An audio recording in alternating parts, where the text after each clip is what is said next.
जोमैटो आज के सत्र में ये एकदम से गिरता हुआ नजर आया। इसी पे चर्चा करते हैं। स्टॉक इस समय लगभग 0.5% के करीब नीचे चला गया है। फुटसी और एमएससीआई ने वेटेज घटाने का ऐलान कर दिया। ये एक नेगेटिव ट्रिगर साबित हुआ। हाल फिलहाल में शेयर होल्डर्स ने अप्रूवल दी थी कि जो विदेशी निवेश सीमा है, जिसको हम फॉरेन इन्वेस्टर्स की जो लिमिट कहते हैं, जो एक कंपनी में वो होल्ड कर सकते हैं, उसको घटाकर 49.5% करने की सहमति बन गई थी। अब हुआ क्या कि इससे अब अंदाज ये लगाया जा रहा है कि फुटसी और एमएससीआई के जो अलग अलग फंड्स होते हैं, जो उनके इंडाइसेस होते हैं, माफ कीजिएगा, उसमें इटर्नल है। और इटर्नल के स्टॉक में से आउटफ्लो हो सकता है। कितना आउटफ्लो हो सकता है? फुटसी रसल की एडजस्टमेंट अगर होती है तो उसमें से 380 मिलियन यूएस डॉलर का आउटफ्लो हो सकता है। और एमएससीआई अगर रिव्यू करेगा, जो हाल फिलहाल में करने वाला है, तो उससे 460 मिलियन यूएस डॉलर्स का आउटफ्लो संभव है इटर्नल के स्टॉक में से। यानी कि कुल मिलाकर लगभग 840 million US dollar passive outflow outflow संभव है। मैं फिर बता दूं कि फुटसी और एमएससीआई के जो अलग अलग इंडाइसेस होते हैं, उसमें इटर्नल उसका हिस्सा होता है। लेकिन अगर वेटेज ही घट गया तो ऑब्वियसली फिर जो एफआईआईज हैं वो थोड़ी थोड़ी अपनी होल्डिंग जो है वो स्टॉक में से कम कर देते हैं। और कुल मिलाकर ये अच्छी खासी राशि है। 840 बिलियन यूएस डॉलर्स का जो आउटफ्लो हो सकता है इटर्नल के स्टॉक में से। जोमैटो की तो बैंड बज गई।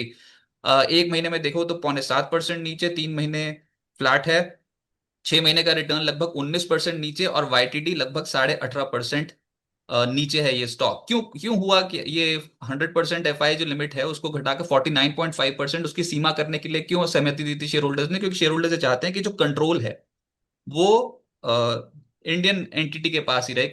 कोई ऐसा आने वाले समय के लिए कोई विवाद ना इसमें जनरेट हो। तो ये एक मुद्दा था जो आज इटर्नल के स्टॉक पे बहुत ज्यादा हावी होता हुआ नजर आया, और स्टॉक एकदम से संभल ही रहा है। बताओ, बाजार चढ़ रहा है, ये स्टॉक दिन के निचले स्तर पे है सर, ये और गिर सकता है क्या, या फिर बहुत हो गया आज? ये अगर हम पिछले 25 ट्रेडिंग सेशंस पे नजर डालते हैं इंटरनल के स्टॉक्स पर, तो ये स्टॉक्स अपने 200 और 50 डीएमए के बीच में ही ऑसिलेट करता हुआ दिखाई दे रहा है। हालांकि आज जिस हिसाब से गिरावट आई है, तो हमें लगता है कि एक बार ये अपना जो पिछला सपोर्ट है 220 लेवल का, उसको एक बार रिटेस्ट कर सकता है। और हमने पिछले ट्रेडिंग सेशन में देखा है कई बार ये स्टॉक अपने 50 डीएमए के आसपास आता है, जो कि 223 220 जोन के आसपास है। तो वहां से हमें फर्दर स्टेबिलिटी देखने को मिलती है।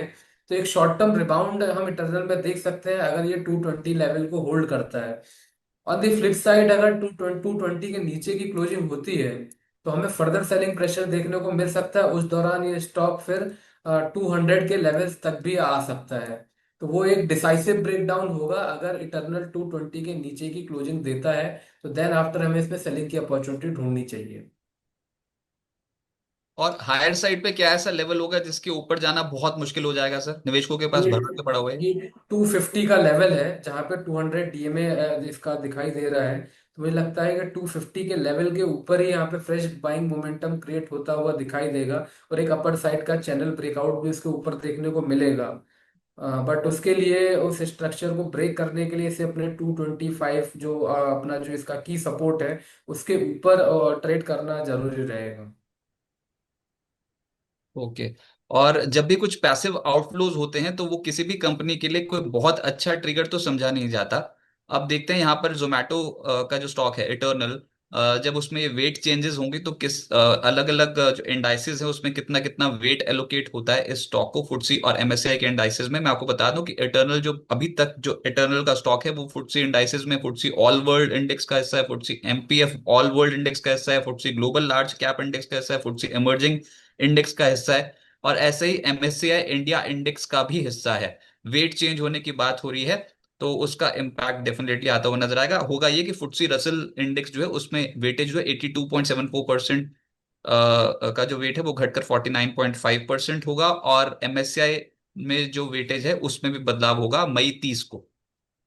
तो ये एक इम्पैक्ट डल सकता है इस स्टॉक पे।